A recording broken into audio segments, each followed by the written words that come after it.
Buenas tardes a todos. Va a dar comienzo la charla de aquí nuestro queridísimo Nacho sobre Taylor Programming. ¿Qué iba a decir? Se espera, sí, bueno, sí, ¿qué haces aquí? Bueno, como Nacho es el nuevo fichaje estrella del año, pues ya tiene que volver por aquí dentro de poco. Así que podemos aprovechar para que nos cuenten más Haskell Lawyers. Y esta es una de ellas, así que ya veis, os lo vais a pasar increíble. Así que nada, sin más dilación, aquí lo tenemos. Vale, pues muchas gracias.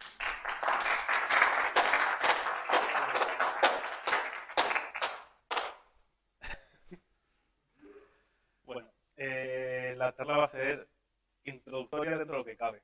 ¿Por qué? Porque para llegar a la introducción de esto antes hay que haber pasado por largos caminos. Y todos esos caminos seguramente empiecen incluso desde ya primero de carrera. Porque cuando empezamos en la escuela o en la facultad, ya empezamos a tener asignaturas de programación. Y en principio se supone que es algo fundamental o troncal.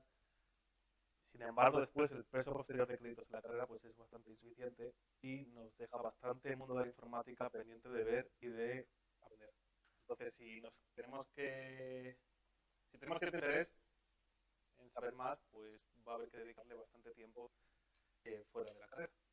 Eso puede implicar suspender un par de cosas. Sin embargo, sí que empezamos a tener ciertas intuiciones respecto a los lenguajes de programación, pese a que no se estudie el fundamento de los mismos, ni quizá una clasificación muy extensiva, más allá de la que la intuición te dice. Sí que tenemos ciertas nociones de que los lenguajes de programación se usan cada uno para unas cosas concretas. Es decir, la mayoría que usamos son de propósito general, como puede ser Python, como puede ser C++, como puede ser JavaScript. Pero sin embargo, no los asociamos a todo lo que queremos hacer. No solemos tener un lenguaje para todo. Y si lo tienes, pues estás un poco restringido. Entonces, los programas que terminamos escribiendo, bueno, luego vamos a tener compatibilidad. Vale. Antes es más sencillo centrarse en las referencias que tenemos en el lenguaje. Muchas veces, si tiendes a escribir páginas web, pues vas a terminar haciendo JavaScript. Si vas a lenguajes de servidor, pues vas a terminar escribiendo Node. Pero bueno, no deberías. Porque, bueno, en principio cada lenguaje tiene una sintaxis, tiene unas construcciones, un diseño propio que facilita el desarrollo de ciertas tareas.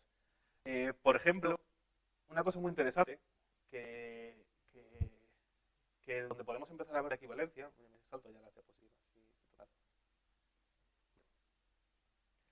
Si nos metemos en Python, vamos a hacer ciertas construcciones del lenguaje que son interesantes. Por ejemplo, cuando comparamos elementos en la mayoría de lenguajes, por ejemplo, poner esto, podemos obtener, por ejemplo, el resultado de expresión lógica, que es, por ejemplo, print, bueno, o si 3 es mayor que 2, creo que si no pongo el print, da igual. Efectivamente. Si 3 es menor que 2 es falso. Pero podemos añadir, construir expresiones lógicas más extensas. Como por ejemplo que 3 sea o que 2 sea mayor que 1. Esto tiene más sentido. Estamos haciendo aquí una cadena de expresiones booleanas que se evalúa por un lado 3 es mayor que 2 y después 2 es mayor que 1. Entonces, si las son ciertas, pues tenemos el resultado cierto. Esto se puede escribir en todos los lenguajes, cada uno de su forma, pero por ejemplo Python añade la construcción de que por sintaxis y por diseño del lenguaje que sea posible escribir esto. Nos reduce el código, nos añade una sintaxis especial o diseño distinto, que en principio no tiene mucho sentido si entendemos cómo se evalúan las expresiones por separado. Pero que bueno, por diseño nos permite escribir esto. Puede ser que haya lenguajes en los que no sea posible escribir este tipo de expresiones. Obviamente esto no debería determinar qué lenguaje eliges para hacer un proyecto. Pero resulta que hay diseños, obviamente, más profundos, que afectan a otras bases del lenguaje que va a determinar completamente el desarrollo posterior. Por ejemplo, uno de los casos más fundamentales es si tiene un sistema de tipos. Si Existe una herramienta, un compilador, que cuando escribimos el código, analiza lo que hemos escrito y ve si, en primer lugar, si tenemos errores de sintaxis, si hemos escrito mal algo, si no respetamos eso, la gramática que está definida en el lenguaje, si estamos realizando las operaciones que tienen sentido, por ejemplo, restar números y no restar un booleano con un número, porque es algo que no tiene sentido. Estas decisiones en el diseño implican muchas veces pues bueno, que vamos a terminar razonando más acerca del código que estamos escribiendo y vamos a comprobar o a prevenir fallos durante el desarrollo que de no tener este tipo de herramientas, por ejemplo, los compiladores básicamente tardaríamos en detectar, por ejemplo, hasta tiempo de ejecución con lenguajes de programación dinámicos. Esto en principio sí que lo vemos en las asignaturas de programación de la carrera. Sin embargo, tampoco se llega a profundizar mucho más, porque no es un lenguaje que es como Java y pues nos vale, tiene tipos y si escribo algo mal, una expresión mal, me va a avisar. Pero no es capaz de determinar, por ejemplo, el tipo de una expresión cualquiera, cosa que otros lenguajes sí que pueden, y por lo tanto nos podemos ahorrar o no podemos razonar tan bien sobre la composición de las expresiones que estamos haciendo. Pero bueno, lo que nos enseñan a programar, de todas formas, esto a nivel general, en las asignaturas de programación, es a programar con expresiones o con valores. Toda la programación que hacemos consiste en manejar datos, por ejemplo números, y realizar operaciones con ellos. Sumar 3 más 5, si tenemos cadenas de texto, pues concatenarlas, analizar qué elementos o qué caracteres componen esa cadena. Pero son valores concretos. Esos valores pertenecen a un tipo que puede estar explicitado o no, dependiendo de si el lenguaje tiene tipado estático, etc. Pero si empezamos a conocer el concepto de tipo, lo reducimos a una agrupación de valores, por ejemplo. Esta agrupación, que también la podemos llamar conjunto, pues no deja de ser un conjunto de elementos y puede tener desde 0 elementos a tener un tipo que solo tenga un elemento, por ejemplo el tipo unit. El único valor del tipo unit que podemos escribir es unit en este caso.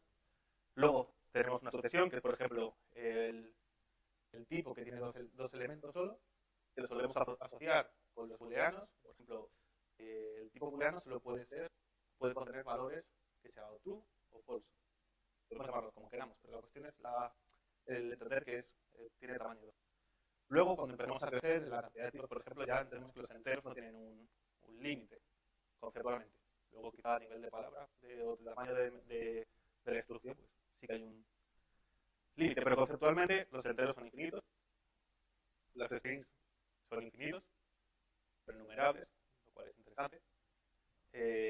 Y entonces, cuando empezamos a comparar objetos, por ejemplo, objetos que tengan sus atributos, por ejemplo, el tipo de dato persona, lo caracterizamos con que tiene un nombre y que tiene una edad. Entonces, ¿cuántas personas posibles existen? Pues bueno, la cantidad de strings por la cantidad de enteros que puede haber.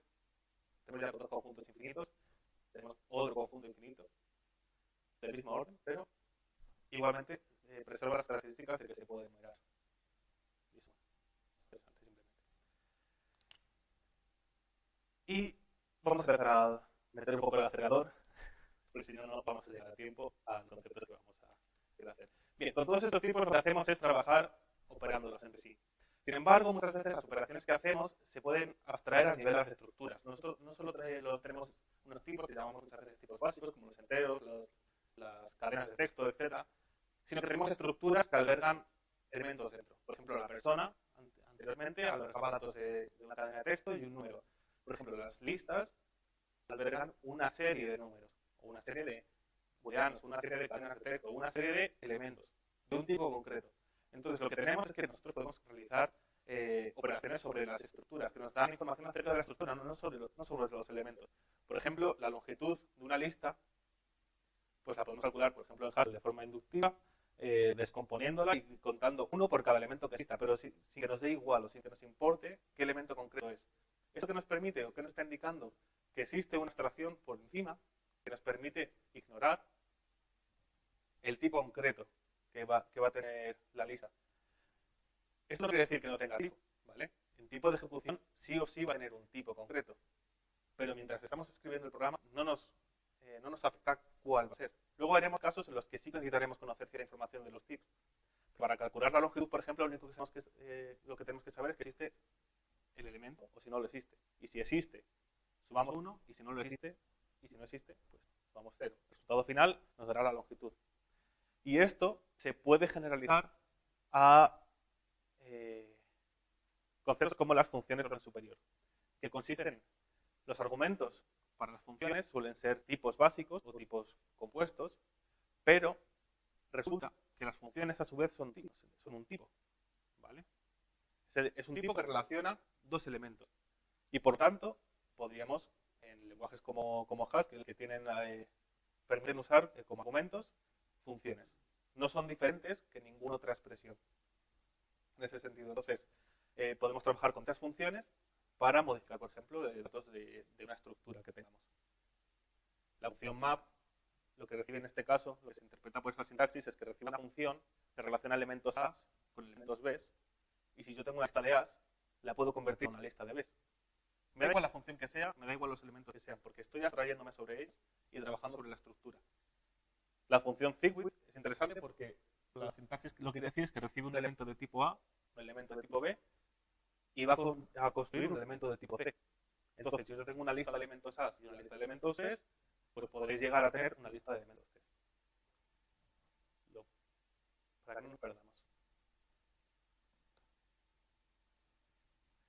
Tengo una lista A que tiene números de 1 a 10. ¿Vale? Tengo una lista B que tiene, por ejemplo, más números, ¿vale? Del 1 al 10 igualmente. O del 1 al... No. Vale. Yo tengo A, tengo B, son exactamente iguales. La función Thickwith lo que hacía era recibir una función que tiene dos elementos, dos argumentos. Pues, por ejemplo, la función suma. Podemos preguntarle a Haskell cuál es el tipo. Nos dice que va a coger dos elementos y va a devolver 1. Entonces yo puedo sumar 1 más 2, 1 más 2, y me dice que es 3. Voy a quitar esto del momento.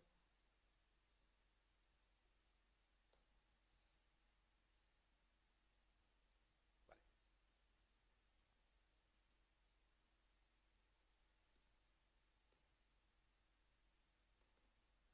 Vale. Si yo puedo sumar dos elementos, me genero uno nuevo del mismo tipo, que es 1 más 2, pues es 3. Si, por ejemplo, cojo en orden cada lista, puedo sumarla. O sea, los elementos de cada lista, el primero con el primero, el segundo con el segundo, puedo sumarlos.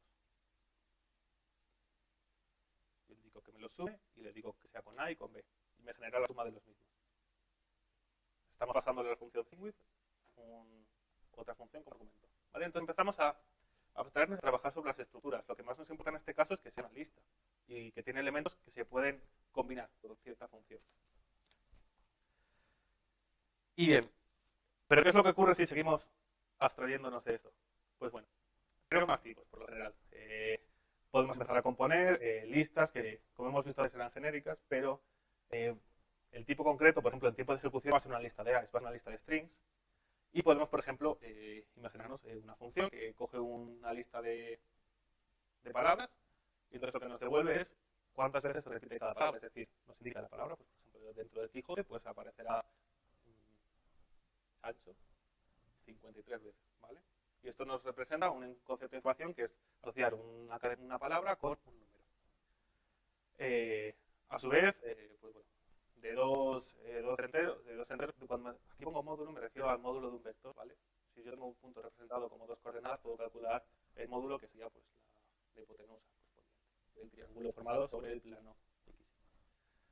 Y bueno, pero las tuplas y las listas no tienen por qué ser solo de estos datos.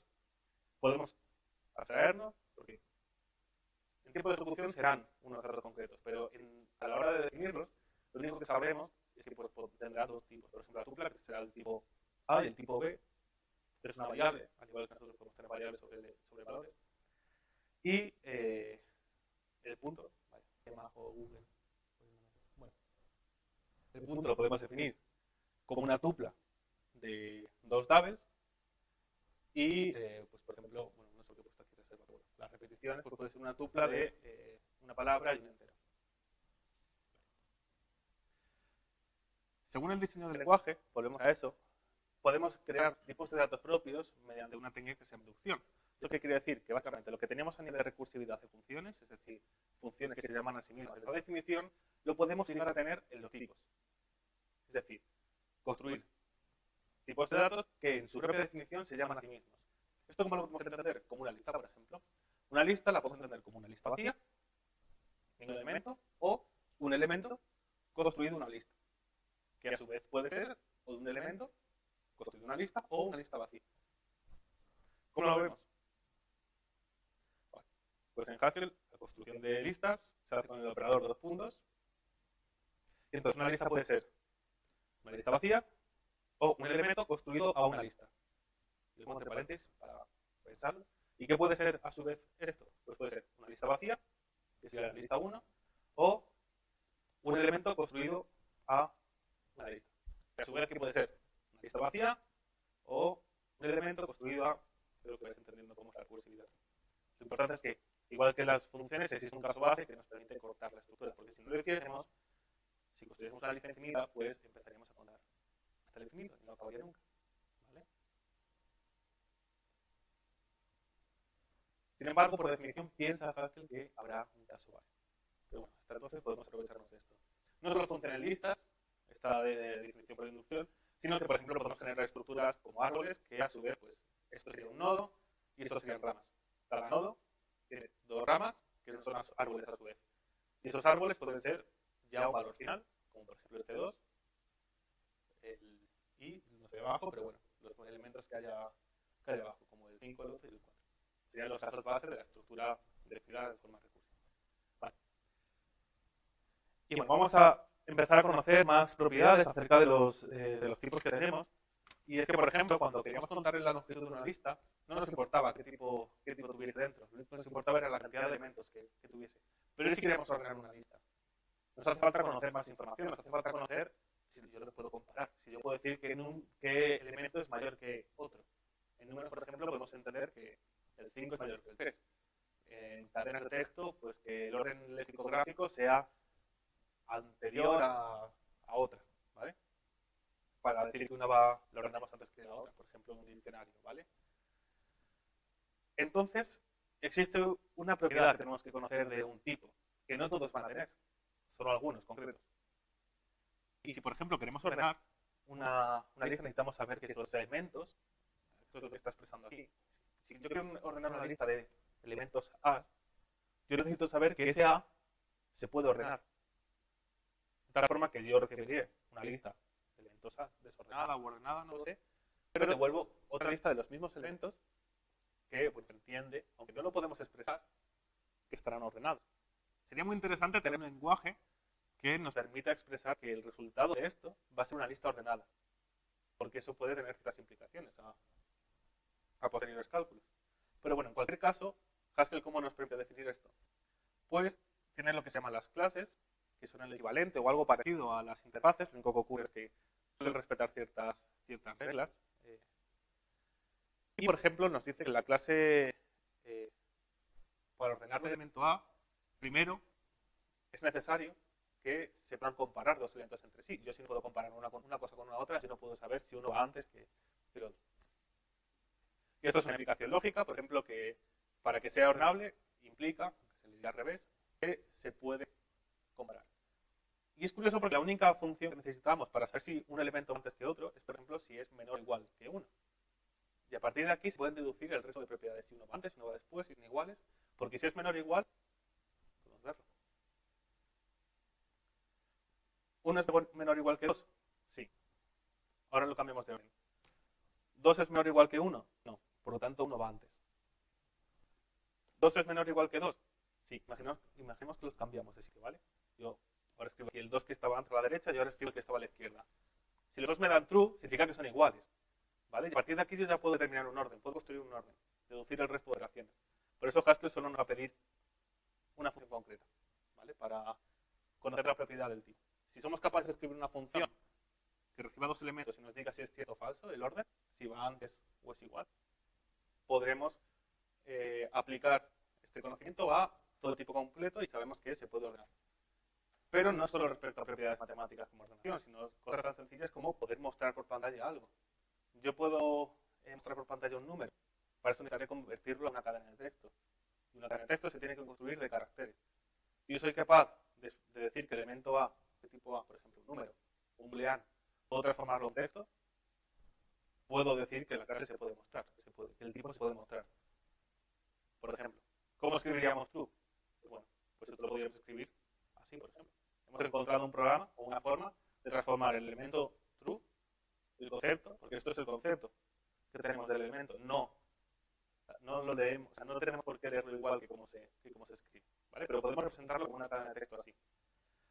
Por ejemplo, los árboles podemos escribirlos de una manera, pero representarlos de otras muy distintas, porque podemos representarlos como lo teníamos aquí, así, pero también podemos representarlos, pues por ejemplo,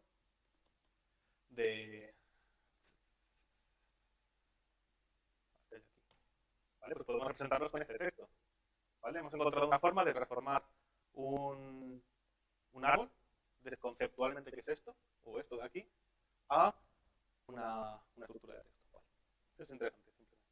Lo veremos después porque estas restricciones van a jugar un papel fundamental respecto a cómo conocemos los tipos, porque vemos que se empiezan a relacionar propiedades con tipos.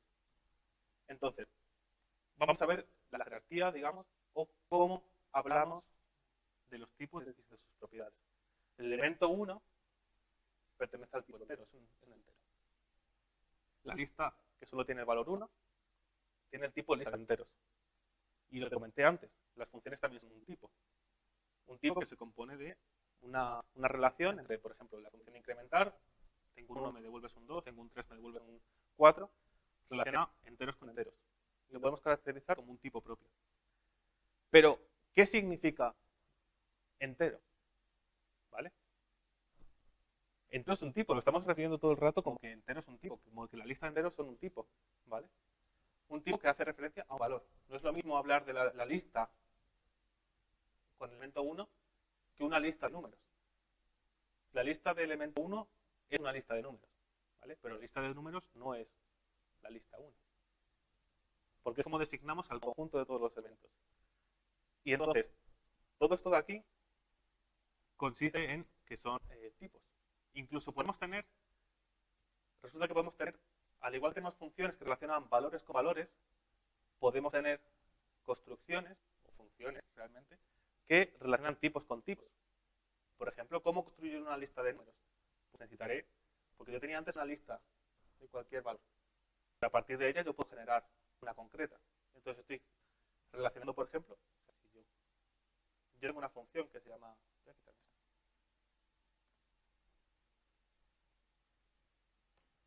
El tipo de esto nos dice que es una lista de as.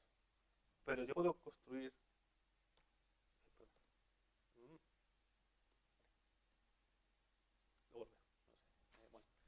Pero no solo los 2 corchetes representan la lista vacía, sino que también representan, que está por aquí, también representan el constructor del tipo, ¿vale? O el constructor. Y ese es el constructor el que nos relaciona a los tipos concretos. Por ejemplo, el tipo IDER, que es se suele conocer como un opcional, es que tiene dos elementos, puede tener dos tipos dentro, ¿vale? Puede ser, por ejemplo, IDER, el nombre de un tipo. Aquí lo que necesitamos es encontrar un tipo concreto. Al igual que para un entero buscábamos el 1, por ejemplo, para un tipo tendremos que buscar entero, lista de enteros, string, lo que sea. Entonces, si tenemos dos tipos, y eso nos devolverá el concepto de un tipo nuevo, que es IDER, por ejemplo, IDER string o entero. Por ejemplo, ¿qué podría simbolizar el tipo IDER string entero? Pues bueno, el resultado de un cálculo que puede fallar. Porque podemos decir que, por ejemplo, si acierta, si es correcto, tendremos un, por ejemplo, un número, que es 3. Pero si falla, diremos,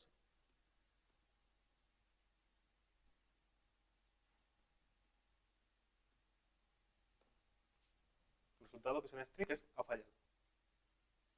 El IDER nos permite juntar dos tipos que son completamente distintos y que no se pueden agrupar. Esto no es lo que estábamos haciendo antes cuando definimos el tipo persona, que puede tener strings y enteros. Es o bien un string o bien un entero. Cualquiera de los dos y cualquiera de todos los posibles, ¿vale? Pero bueno, esto empieza de nuevo a hacer una jerarquía de tipos, de cuántos elementos posibles tiene, ¿vale? Porque en cuanto empezamos a relacionar tipos con tipos, la cardinalidad aumenta. Vale. Y entonces, podemos realizar más funciones sobre los tipos, además de construir nuevos.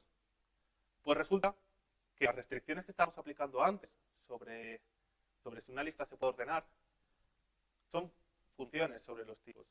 Estamos computando con ellos. Estamos diciendo que si, por ejemplo, se pueden comparar, el tipo concreto tiene que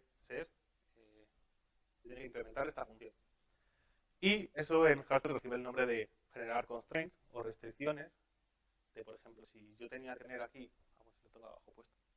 Pues bueno, yo tengo aquí una variable a o f. Yo puedo crear restricciones de que, por ejemplo, f tiene que ser un funtor. Y lo que esto implica es que tiene que ser una restricción, ¿vale? Es decir, que cuando yo ponga f, las propiedades que quiero conocer sobre f tienen que ser las de un funtor o la de una monada, etcétera, que tienen a su vez este tipo. ¿Qué es todo esto? ¿Qué son estos tipos de los tipos? Pues bueno, se recibe el nombre de kinds, porque quizá en inglés se puede entender mejor, pero no he encontrado traducción directa a lo que es un tipo. O sea, básicamente lo podemos leer como un tipo de un tipo, ¿vale? Otra manera de decir tipo. Pero que está, digamos que jerárquicamente o en capa de abstracción superior. Porque con esto de aquí, con una aplicación entre tipos y un constraint, no podemos representar valores concretos. Antes tendremos que pasar por tipos concretos para después representar valores concretos. No sé si me explico. Pero bueno, si tenéis alguna duda, preguntadme en cualquier momento, por favor. O si queréis que ponga algún ejemplo. Luego, sí.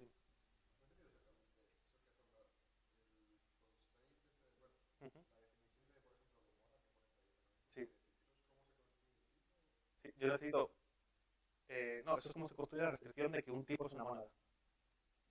Y para eso necesitaremos, pues, algo que nos relacione tipos con tipos. ¿Vale? Pero bueno, esto es simplemente anotaciones que nos vamos a encontrar, que hacen referencia a lo mismo que nos encontrábamos cuando hablábamos de funciones, pero no a nivel de tipos, porque esto es un tipo que tiene tipo. Tipo es un tipo, ¿vale? Y esto también, esto va de tipo a un tipo. Sin embargo, esto de aquí nos permite razonar acerca de cómo se relacionan esas cosas. Vale. Es lo que tiene subir el nivel de abstracción. Estamos haciendo referencia a que ya no solo es una función de un tipo a un tipo, sino que va de un tipo en sí a otro tipo. Y eso, o sea, es simplemente lo que estamos haciendo, ya es que es imposible buscar un más. Kind. Vale. Carácter. Es la especie, sí, del tipo, digamos. ¿Qué? Clase, sí, pero es que tenemos que hacer clases, entonces ya lo... Ya, pero sí, estamos hablando de clases de tipos, ¿sabes? Entonces, a su vez, es como se mezcla un poco el concepto. Es complicado, porque casi toda la literatura de esto está en inglés, entonces o te adaptas a entender los conceptos en inglés, o es complicado traducirlos sin generar ambigüedades después al volver a transformarlas en inglés, quizá.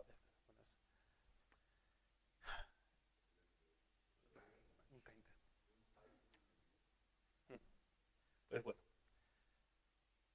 podemos generar más kinds, porque lo que hemos visto que los tipos pueden tener un kind, que es el tipo, ¿vale? Que es, no, el kind type, vale.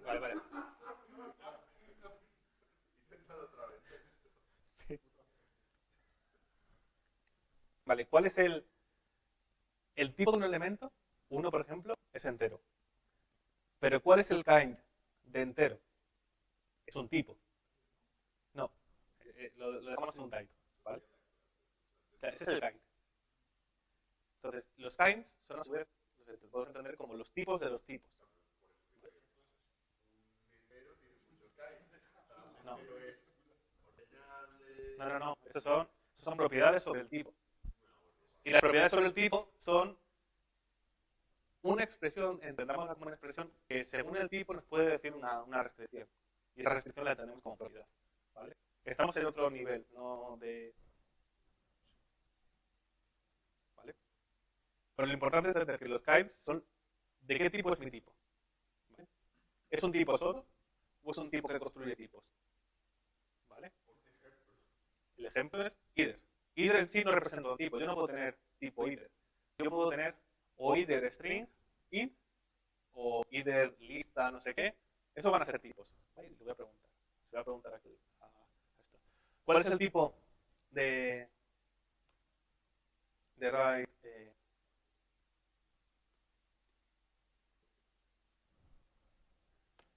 ¿Está con más color? Vale. Vale. Puedo decir que write me dice que es write y un string, me dice que es o bien algo de lista y lista de strings, ¿vale? Que puede ser o a, que puede ser cualquier cosa, en este caso porque no está asociado, si lo definimos podemos decir que es either esto y nos dice que es correcto, podemos decir que es esto y nos dice que es correcto. Hay mucho lío. Vale, esto nos dice que es correcto, nos permite tiparlo. Ahora, ¿cómo razono acerca de esta parte de aquí? ¿Esto qué es? Este asterisco quiere decir que es un tipo, ¿vale? Cuando le pongo asterisco pone type. Lo que pasa es que es una sintaxis anterior de Haskell y ahora recomienda poner type. Entonces, esto de aquí es un tipo concreto, ¿vale? Al igual que entero es un tipo concreto. Pero, ¿qué es either en sí? Pues bueno, ya vemos como que parece una función, ¿vale? Y esta función la llamamos constructor de tipos. ¿Por qué? Porque donde pone asterisco sustituyo por tipo, ¿vale? Es como si pongo, yo recibo un tipo, mi segundo argumento es un tipo y devuelvo un tipo. Ya, o sea, es que es la palabra más repetida en la... Sí.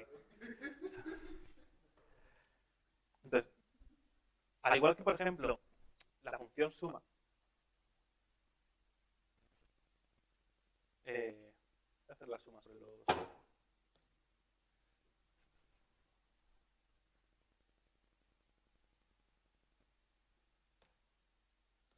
Vale, para reducirlo un poco, ¿vale?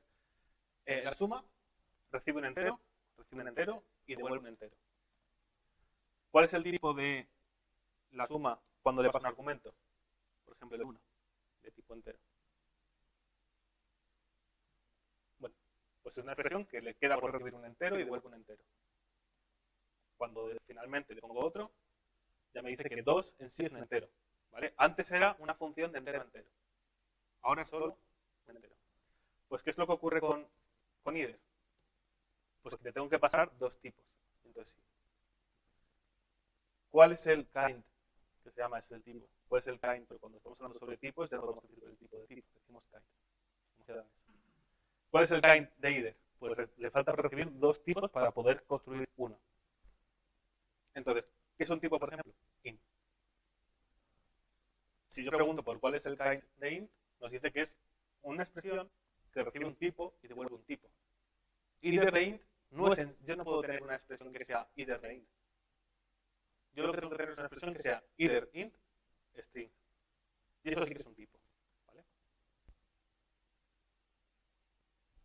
Y entonces el kind lo que simboliza es, digamos, es los constructores de tipos y cómo de lejos estoy de tener un tipo concreto.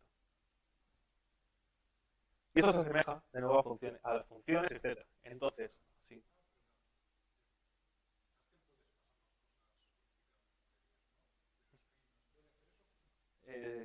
Hace falta más magia, más extensiones, creo.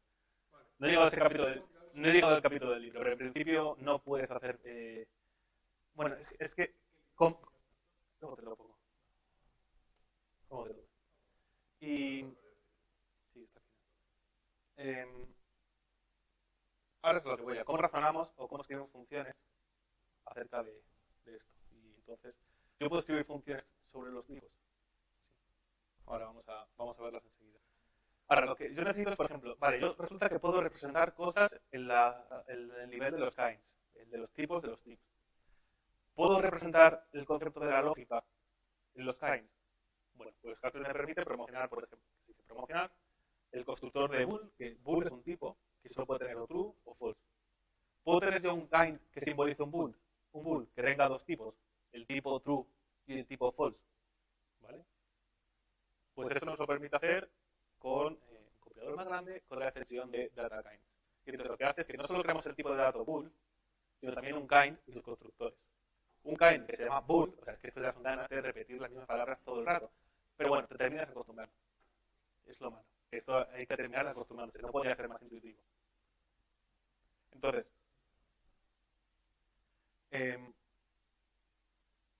genera el kind llamado bool, que está por encima de bool, por encima de lo que digamos el valor true. ¿Vale? Y luego constructores de datos, ¿vale? Que es como si esto fuese un true o fuese un false, el tipo true o el tipo false. La manera, aquí sí que decidieron que era mejor expresarlo de otra manera, y entonces esto lo que hace es que te pone una comilla delante. Entonces ya sabes que eso no es el tipo concreto, no es el valor, sino que es el tipo, ¿vale? O el constructor de datos. Y no solo eso, sino que, bueno, ya... Vale. Vamos a empezar a verlo. Haskell además nos define tipos que son los naturales. El tipo 1, que es un poco... Antes hablábamos de el 1 es un entero, o tiene tipo entero. Pero ahora podemos generar el concepto del tipo 1 o el tipo 2. No podemos todavía generar el concepto de tipos negativos, ¿vale? Aquí, pero porque eso no nos interpreta. Podríamos... Pero bueno, para no liarlo más. Al fin y al cabo, si los enumeras, el 0, por ejemplo, es 0, y luego tienes el sucesor de 0 es 1, y el sucesor de sucesor es menos 1, pues ya los tienes enumerados, ¿vale? Eso sería una forma de construirlos. Pero para no volver más locos, he vuelto a tocar esto.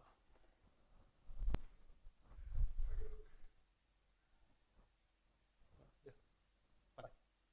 Entonces, esto nos permite importar, Haskell tiene definidos estos tipos, que son los llamados literales, y los podéis encontrar en escala.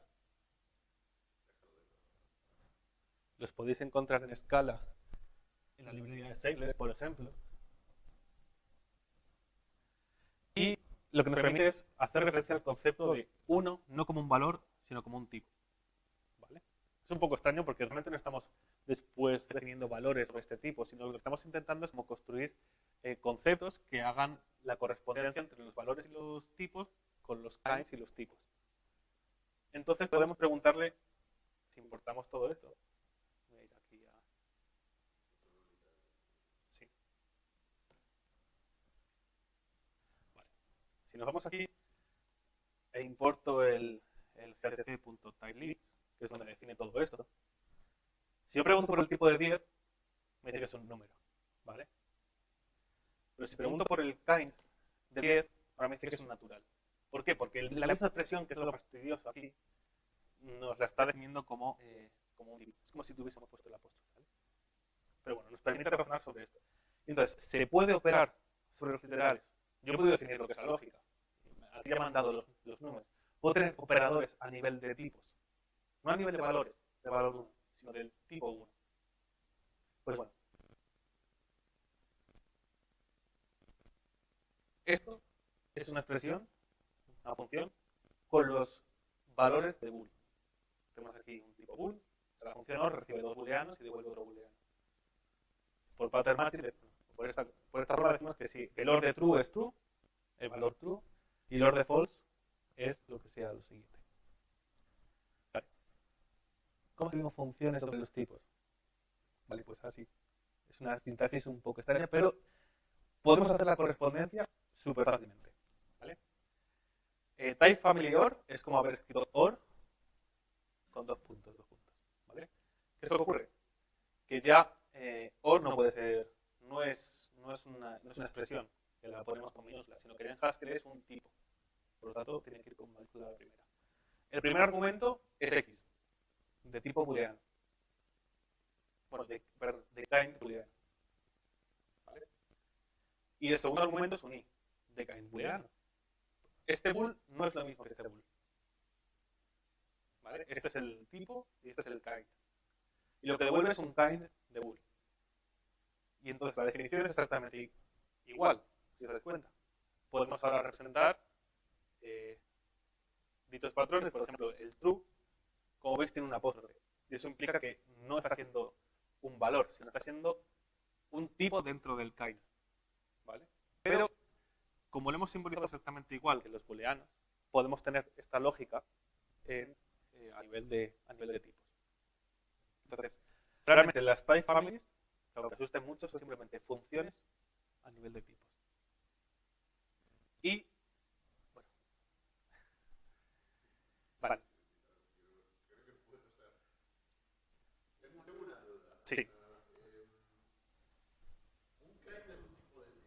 Sí.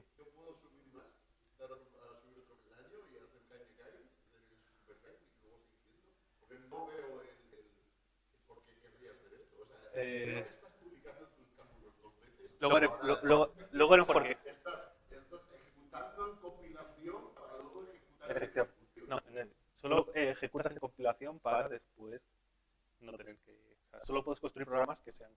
¿vale? Pero eso lo ejecuta el compilador. Ahora lo vemos.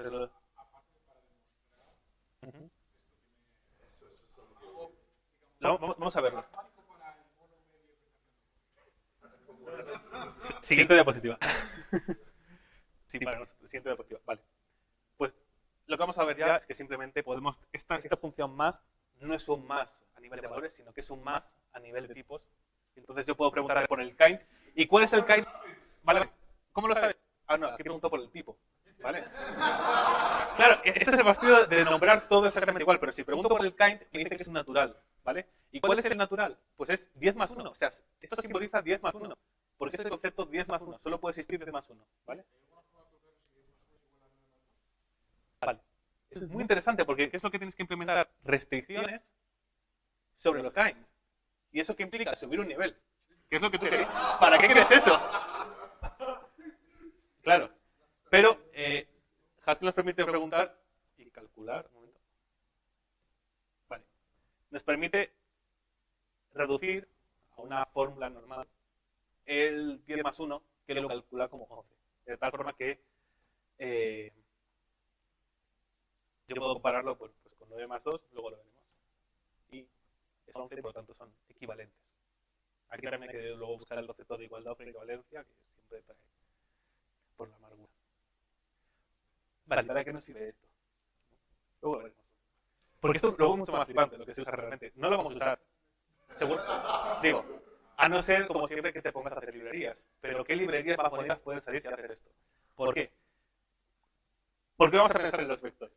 Y en cómo podemos garantizar, no estaría guay que los arrays. Y esto lo vais a ver súper fácil porque esto es problema de programación 1.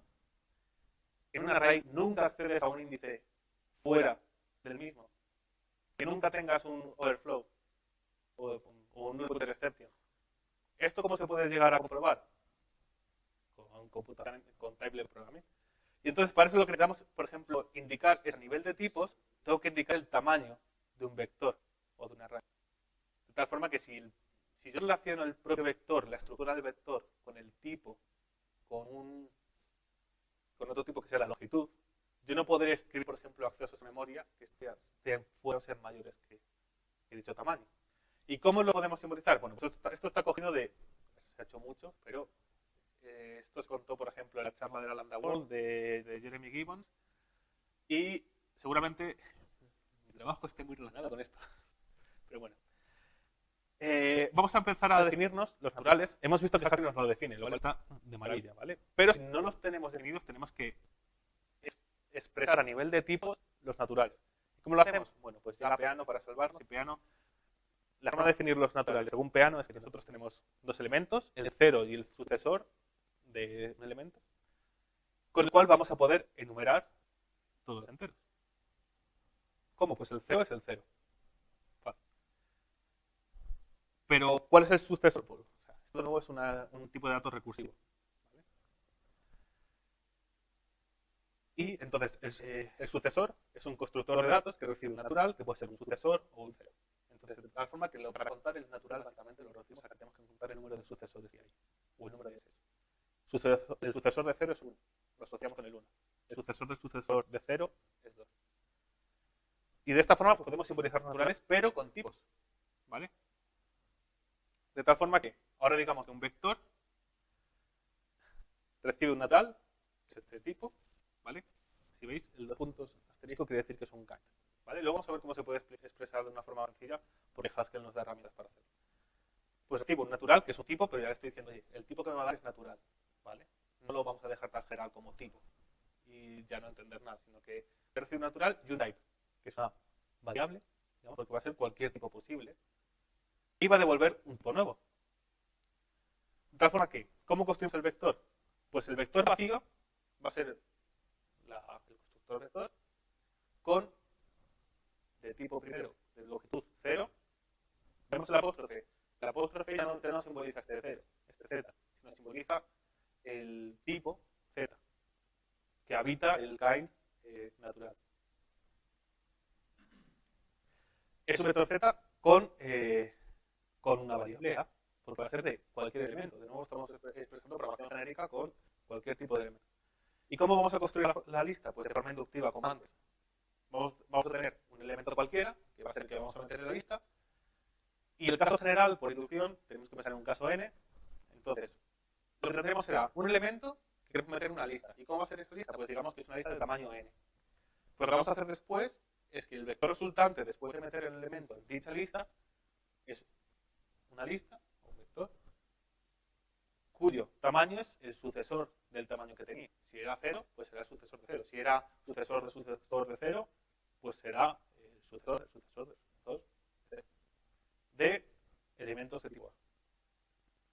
Y entonces, ¿cómo lo podemos concretar? Bueno, y esto sería otra forma de hacerlo, con los naturales que hemos definido por Haskell.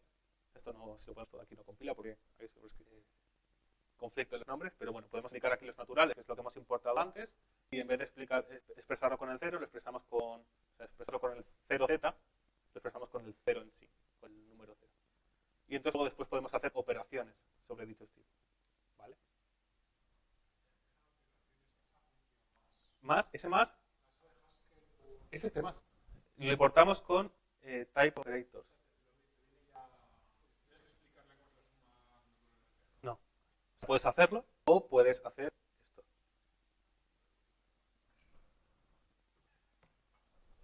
Entonces, impórtame en el lenguaje operadores sobre tipos. Y entonces ya tienes definiciones hechas. Que es lo que te permite sumarlo del 20 de 9 más 2. ¿Vale? Lo estás sumando. Vale, y otra forma más sencilla de entenderlo, que lo vamos a relacionar mucho mejor. Pues bueno, el tipo de datos vector, donde n es natural y a es un tipo, yo tengo que el vector vacío es 0 de a es un tipo, y luego construyo la lista de esta manera. Además, luego aquí puedo poner restricciones de que, por ejemplo, los elementos se pueden mostrar. ¿Para qué? Para decir que me derive la forma de mostrarlo por pantalla. Ya no hay más escribir tu string. Para esto sirve también. ¿Vale? O sea, es interesante. Y luego, pues bueno, indicamos que esto es un operador infijo, es decir, que va entre medias de dos elementos. ¿Para qué? Pues vale, pues porque el vector 1, 2, 3 tiene el tipo vector 3 de enteros. Eso es un tipo concreto, ¿vale? Y entonces, lo que tengo que escribir, esto me va a garantizar que como estoy sumando aquí de 1 en 1 hasta llegar a 3, hasta simbolizar 3, yo solo puedo escribir aquí vectores que tengan tamaño 3. ¿Lo tengo definido? Sí. Vale. Entonces, ¿qué? Tengo el vector, lo voy a llamar 1, 2, 3. Esto es lo que nos permite derivar que lo escriba por pantalla, que tiene este tipo. Ahora, podría escribir yo, por ejemplo,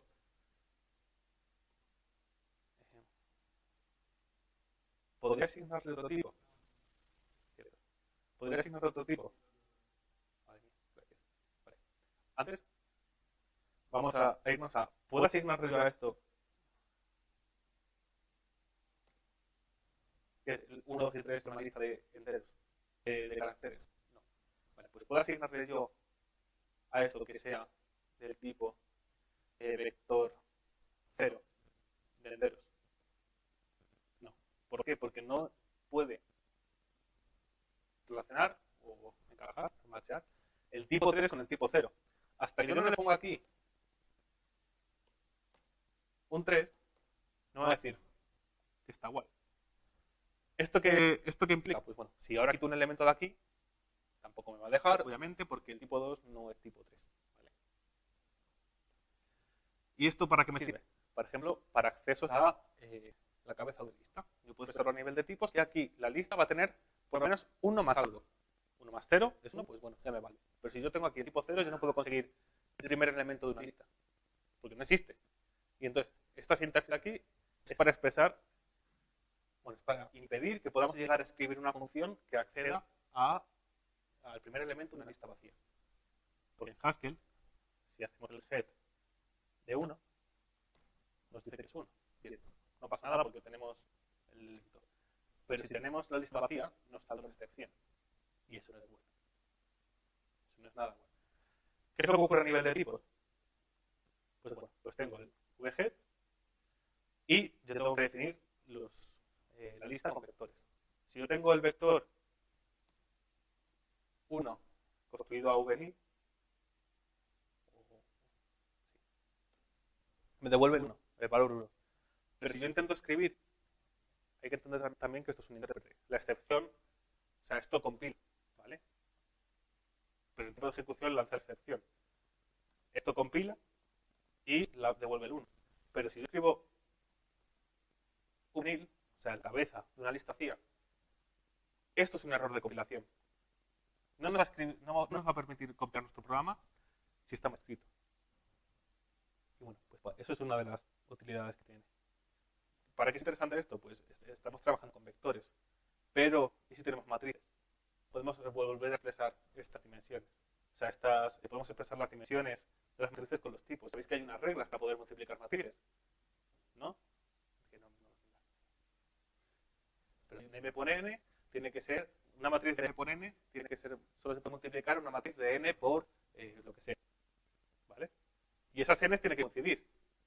Yo en tiempo de ejecución, sin esta sintaxis, sin este diseño, no puedo saber si va a funcionar o no. Y resulta que hay mucha gente que se gasta mucha pasta en Amazon calculando para que luego no te coincidan las dimensiones de las matrices y te queda como... Eso les pasa por usar Python. ¿Y quién usa muchas matrices? Inteligencia artificial. ¿Y para qué se usa la inteligencia artificial ahora mismo? Prácticamente para todo. Y están lanzando cómputos que en cualquier momento puede fallar porque han calculado mal las dimensiones de las matrices. Efectivamente. Con estos diseños, lo que están haciendo la gente de la investigación, que obviamente pues todavía no ha llegado a uso extendido, es añadir seguridad para que tu computación no falle. ¿Vale? Pero a la vez, toda esta computación sobre el nivel de tipos deriva en otras ramas, que debería haberlas apuntado aquí, pero no lo he hecho, así que ramas. Vale. Pues esto que puede derivar en añadir, por ejemplo, tipos refinados a un lenguaje. Lo que hemos hecho, por ejemplo, con el vhead, el coger la cabeza de una lista que no tenga un elemento, podemos decir que estamos acercándonos a los tipos refinados, es decir, una función que solo va a trabajar una función total, es decir, definida para todos los elementos de su dominio, que siempre va a devolver un resultado, no va a lanzar excepciones. ¿Vale? Y lo expresamos a nivel de tipos. Nunca vamos a poder llamar la función con un valor que no vaya a devolver un resultado correcto. Luego tipos pendientes, que va más allá, ¿vale? De los tipos refinados. O regiones monádicas, que esto es lo que Rust está haciendo un poco, ¿vale? O de lo que también después derivó en el garbage collector de Rust. Lo que está haciendo las regiones monádicas es que a nivel de tipos se está comprobando que si es seguro eliminar una variable, una región de memoria o no. De tal forma que si yo la elimino, después de llamar a esta expresión, es como si yo llamo a esta función y cuando me devuelve el resultado ya sé que nunca haré de más va a llamar a estos datos. Y eso me permite eliminarlos de forma segura en el momento. Efectivamente. Pues esto...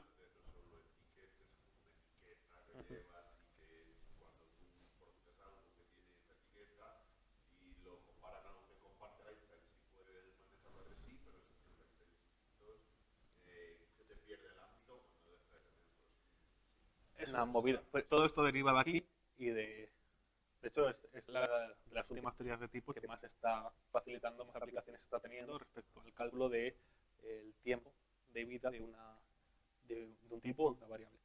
Y luego los dimensions types, que puede ser, por ejemplo, a nivel físico, no es lo mismo. O sea, yo cuando multiplico metros por metros, puedo sumarlos y todo queda guay, pero cuando los multiplico ya no tengo metros, yo tengo metros cuadrados. Y eso es un tipo distinto a metros. Pero ¿qué es lo que ocurre? ¿Qué es lo que hacen la gente en física cuando multiplica metros por metros? Pues te multiplica doubles por doubles. ¿Y qué te queda? Un double. Pero ya estás simbolizando otra cosa distinta. Con Type Level Programming puedes asegurarte que no estás haciendo locuras a nivel de dimensiones, porque las dimensiones son súper importantes en física. Sí.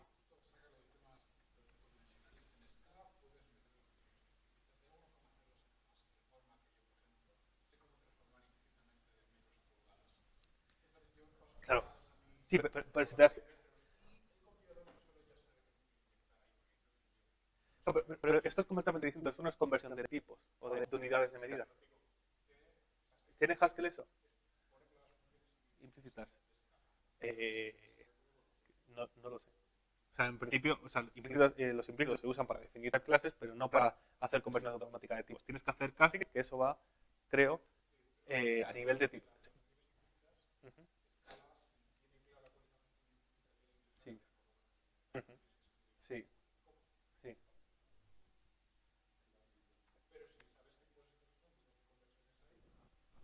Eso se puede hacer a nivel de casting, creo, de tipos. Pero eso habrá que buscarlo. Sí.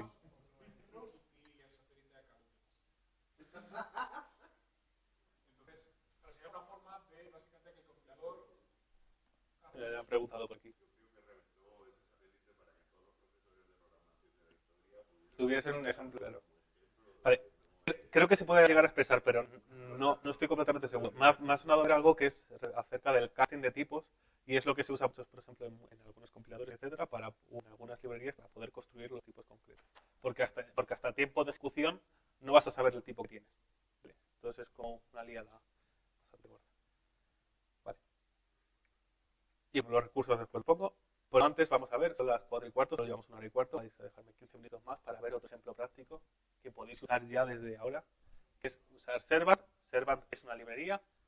Parece que tengo diapositiva. 1 hora y cuarto. Nos llevamos 1 hora. Vale, vamos a Servant. Se ha acabado toda esta movida de tipos, etcétera, y palabras extrañas.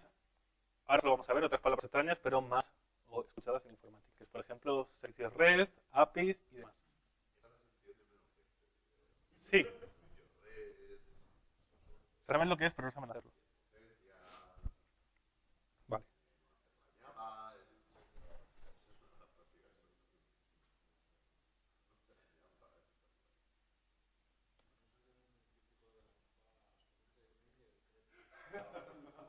Vale. Vale, pues, ¿qué es Servant? Servant es una librería que nos permite construir APIs REST y la fórmula que tiene de definir la API REST es mediante un tipo. ¿Vale? Aquí esto es un alias, un tipo, ¿vale? Y el tipo, como estáis viendo aquí, tiene strings y tiene unas semánticas. Estamos definiendo por aquí una API REST que tiene un recurso llamado congreso, que tú le puedes hacer un get y le va a devolver en formato JSON. ¿Recordáis los apóstrofes antes de las expresiones? Pues por aquí están. Entonces, esto es esta lista. O sea, JSON es la misma candidatura. ¿Es el mismo kind? ¿O el mismo? No. O sea, es el mismo tipo, no. Uno es un type y otro es un kind. Vale. Esto es template Haskell, no preguntes.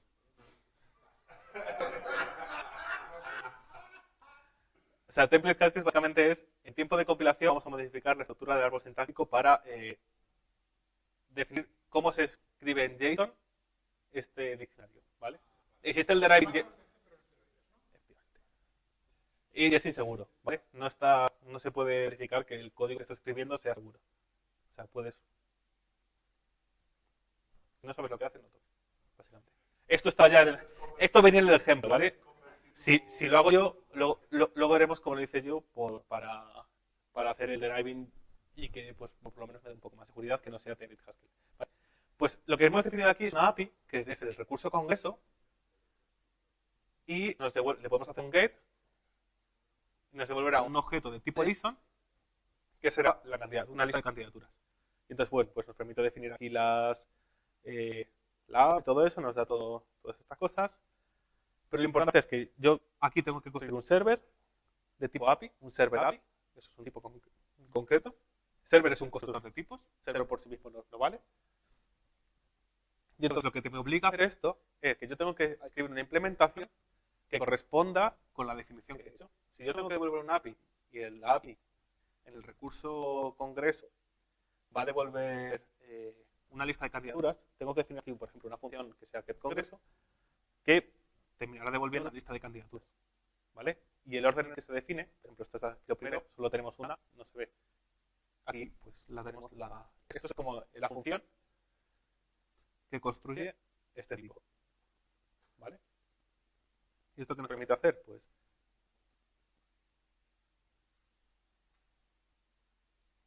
podemos hacer el build.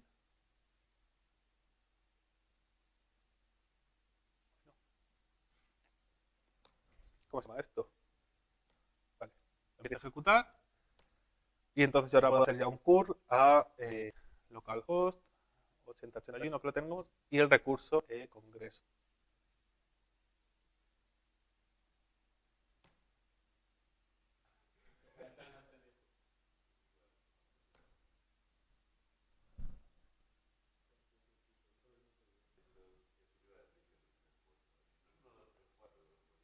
Ah, pues sí, era uno de los 4. El 8081 es el otro.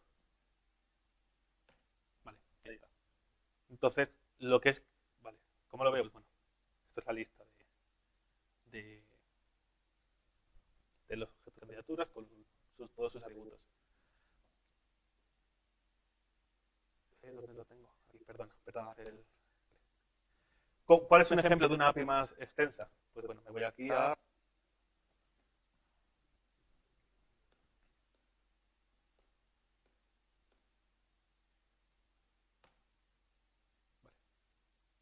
Pues esto sería una API, una definición de una API que tiene un recurso pacientes, donde le puedo hacer un get o puedo hacer un pod, que es un request, un body, o sea, una request que tiene un body.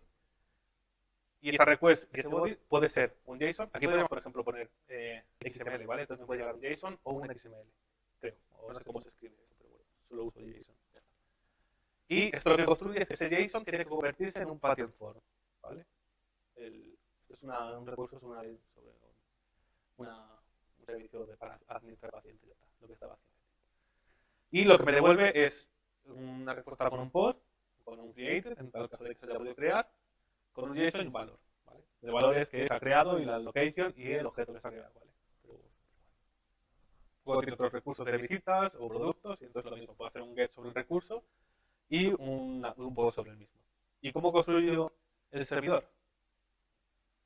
Pues igual que aquí tenemos este operador para añadir recursos al mismo nivel, me sirve para encargar funciones. Bueno, ya veis el tipo que tiene esto, ¿vale? Es una locura. Me está indicando aquí abajo el tipo de todo esto. ¿Vale? Pero lo importante es no entenderlo aquí, sino entender que tiene que encajar. Que si yo, esto compile, ¿vale? Pero si yo quito una línea de aquí, ya me salta el error de compilación de, oye, estás escribiendo algo que no tiene que ver con la especificación que me has dicho. Le estás guiando. Y entonces,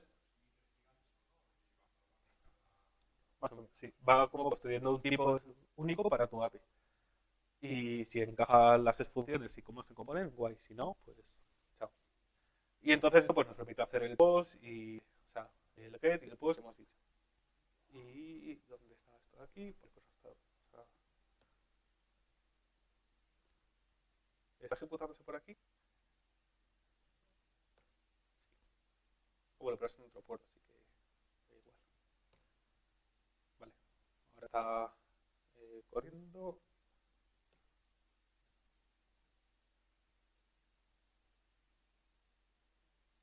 Vale, puedo obtener una lista de pacientes, que es una lista de objetos pacientes, y puedo crear también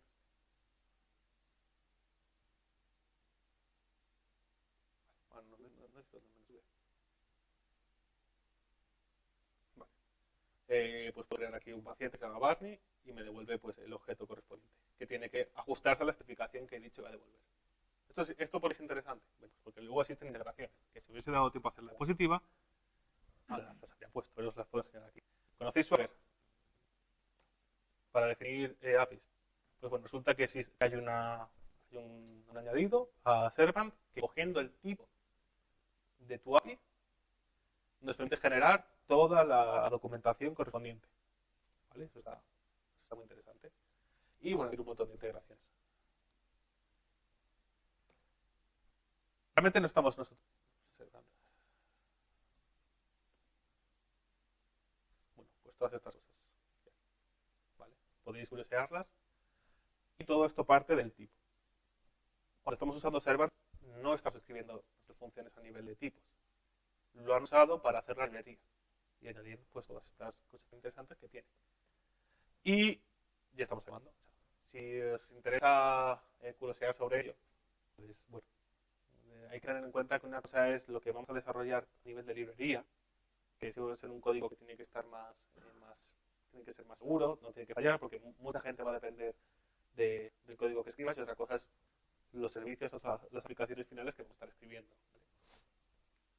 Entonces es un poco probable que empecemos a definir nuestras funciones a nivel de tipos con las type families y todo eso para una aplicación cualquiera. Hay que saber cuándo usarlo y en qué contexto usarlo. Pero viene bien para muchos aspectos. Y entonces, mis recomendaciones. Pues bueno, que os leáis el libro Thinking with Types, que es el libro en el que está todo esto, de Sandy McGuire o algo así, que está bastante bien. Es un recorrido desde los tipos a los kinds y a después llegar a tipos dependientes en Haskell. Pero ¿qué es lo que ocurre? Que suele ser como habéis visto, es un lío tremendo. Porque para poder expresar todo lo que hemos hecho, hemos necesitado ampliar el compilador, hemos necesitado escribir una sintaxis bastante extraña. Existen otros lenguajes que desde a nivel de diseño ya incluyen todas estas cosas y te lo expresan de forma más Idris, por ejemplo, es un lenguaje de la familia de sintaxis de Haskell, URL, y que ya incluye tipos dependientes por defecto. No tienes que construírtelos así haciendo apaños.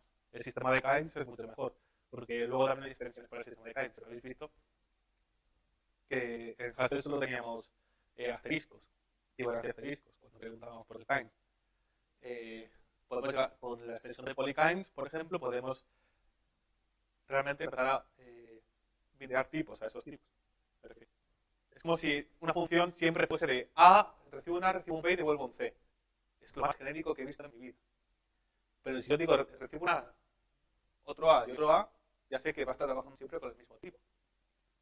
Cuando ponemos recibo un type, otro type y devuelvo un type, puede ser cualquier tipo. Pero si yo pongo que el type S es K, ya tengo que si recibo un K y otro K y devuelvo un K, ya sé que solo voy a estar haciendo referencia al mismo tipo. ¿Vale? Todo esto va a nivel de cómo calcula el sistema de tipos. Antes era lineal y es una gramática cursiva por la derecha, creo que es. Tienes asteriscos y puedes devolver asteriscos, te devuelven asteriscos, te devuelven asteriscos. Vale, pero bueno. Y luego, te recomiendo pues esta disertación sobre Dependent Types in Haskell, que creo que es una tesis doctoral o algo así, que es básicamente recoger todo lo que hay acerca de tipos dependientes en Haskell. Entonces va explicando desde más o menos la base a básicamente el estado del arte de esto. Y el otro paper, que es más sobre aplicaciones, que es Applicative Programming with Naberian Functors, que es la charla de Jeremy Gibbons, que es lo que he explicado antes con los vectores. Esta charla tiene un paper, ¿vale?, que podéis leer, y una charla de la Lambda World, que está grabado, y bueno, pues es una horita de Jeremy Gibbons explicando la librería que hizo para hacer cálculo matricial comprobado a nivel de tipos, que sea seguro. Otros vídeos que recomiendo, esto creo que Samuel estuvo en esta charla, que es los dialectos de Type Level Programming, de Aaron Levin. Aaron Levin trabaja en SoundCloud, entonces lo que expresa aquí es cómo construir a nivel de tipos un lenguaje que nos permita expresar el tipo de acciones que se van a realizar sobre nuestra aplicación. Muy interesante porque no profundiza mucho y no construye todas estas listas, sino que lo hace solo a nivel de tuplas. Con las tuplas ya podemos llegar a crear listas por inducción.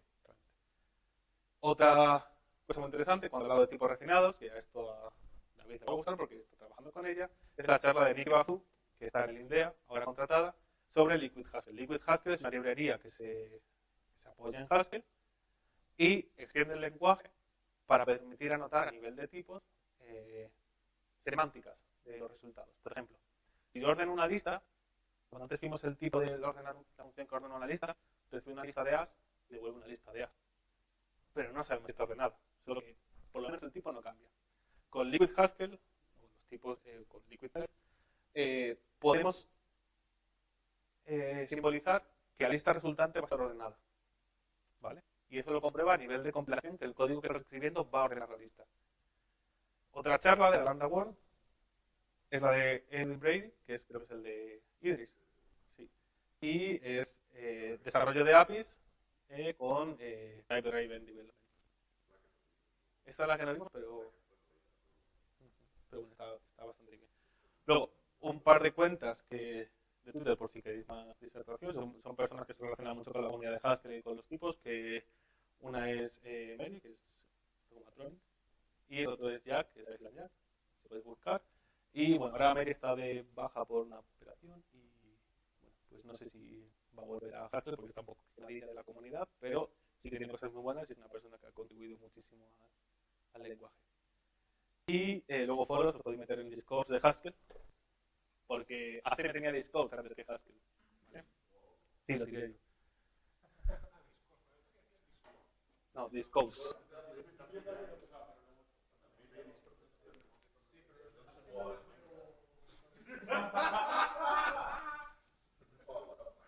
Finalmente podéis encontrar un escrito más o menos de la presentación, que es lo que me fui apuntando de notas para tener claro y aprender realmente antes de dar la charla de qué iba todo esto.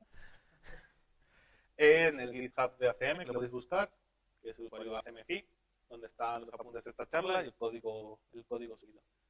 Y bueno, ya no tengo nada más, así que lo único que me queda deciros es que os animo a que intentéis investigar sobre esto y sobre los diseños de los lenguajes y que nos permiten expresar, cosa que obviamente no se ve en la carrera. Pero bueno, eso se da por supuesto, como otra adelantas. Sí, es más de programa. Sí. Pero bueno, no deja de ser interesante por lo menos haber aprendido un lenguaje de este estilo y saber qué se puede usar. Y bueno, pues nada más. Os dejo la tarea pendiente de retomar o revivir el SIG de lenguajes y intentar aprender un poquito sobre esto. Si queréis algún libro, lo que sea, o recomendación más acerca de papers o trabajarlos, pues podéis preguntarme en Telegram y os responderé cuando pueda. Sí, ya está, exacto. Y bueno, pues muchas gracias por venir. Y nos vemos la semana que viene en la charla de métodos formales, que se presentará el máster de métodos formales, que vendrá Manuel Garro, el director de la IDEA, a hablar sobre cómo construir código seguro solo con una especificación. Es decir, generar toda tu aplicación solo con tu especificación y que sea correcta y verificada por el modelo que tú has escrito. Construcción de software event. Sí. Bueno, y muchas gracias por venir.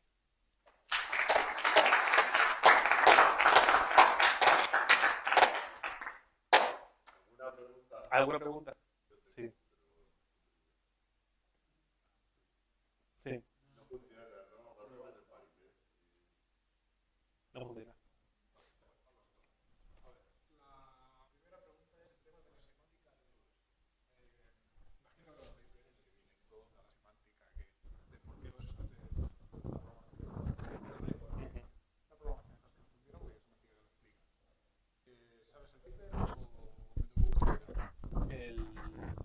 ¿Por qué es así, te refieres? O toda la que hay. Lógico que todo esto funciona. Sí.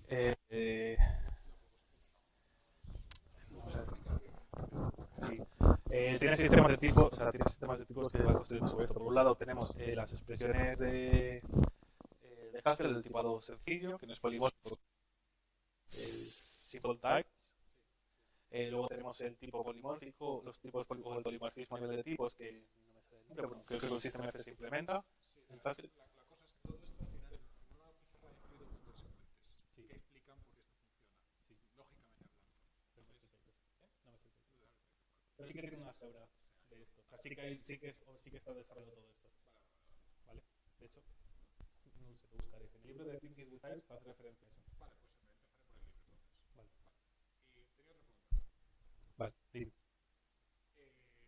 Esto sirve muy bien para...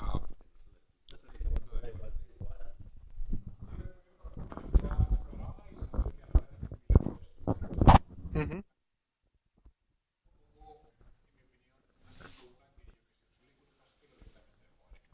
Uh-huh.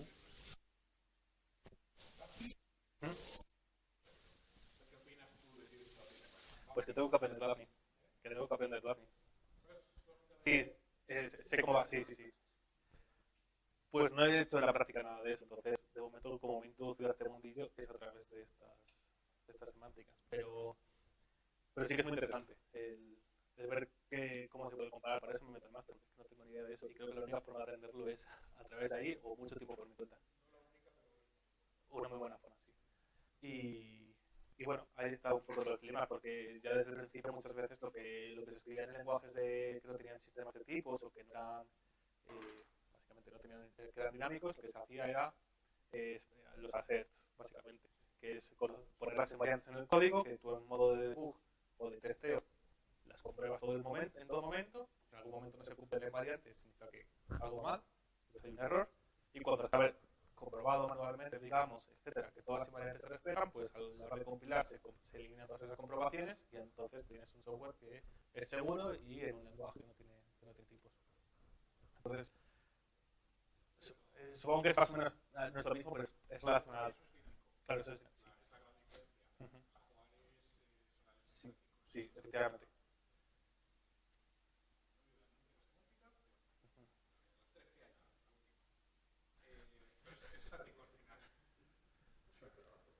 Sí. No sé qué ventajas puede tener. La cuestión es que sí que es muy interesante, por ejemplo, la perspectiva de Liquid Haskell, ¿vale? Pero sí,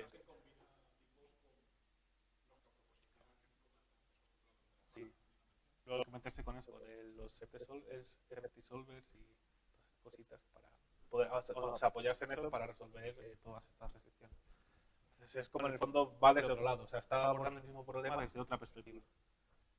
Ya pues supongo, como no solo conozco una, que es el problema, que esto se bastante lento y doloroso, es que, bueno, cuando conozca las otras formas de hacerlo, podremos charlar bastante sobre ello.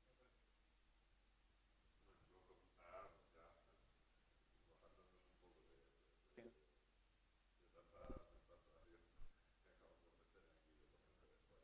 Ujú.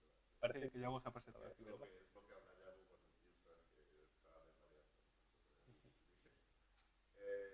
Yo te iba a decir, o sea, a la hora de cuando tú implementas este tipo de cosas, entiendo que tienes que compiladores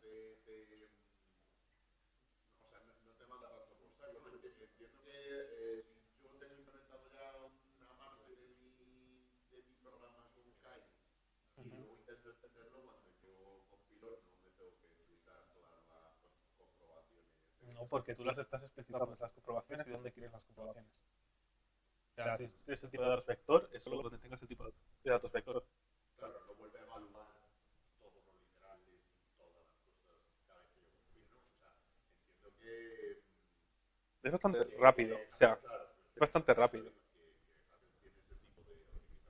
Es una regla que en el fondo está, pues, obviamente, entonces, al final no nos hemos metido en computabilidad, pero bueno, hay ciertos kinds, creo que el sistema de kinds básico es,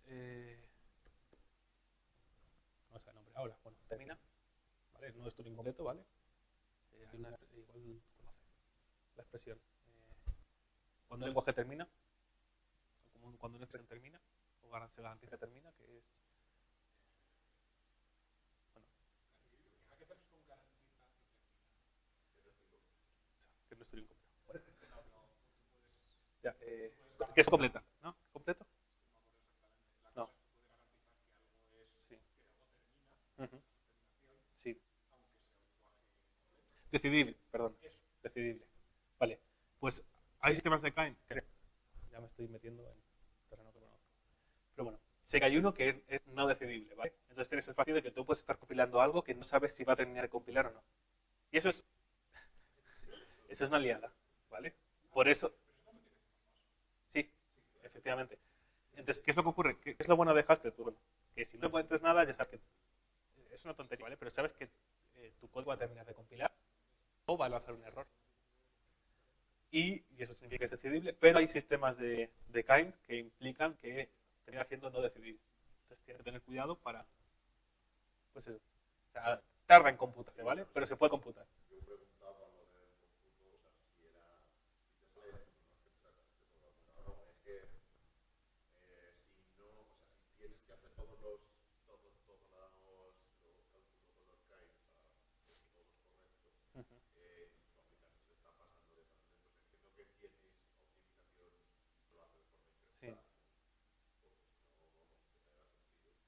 no se hace internamente el compilador, porque además es igual a extensiones. O sea, si ya tengo poco conocimiento del compilador de cero, o sea, básico, imagínate con extensiones.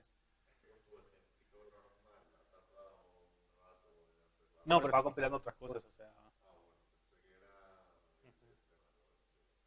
Ujú.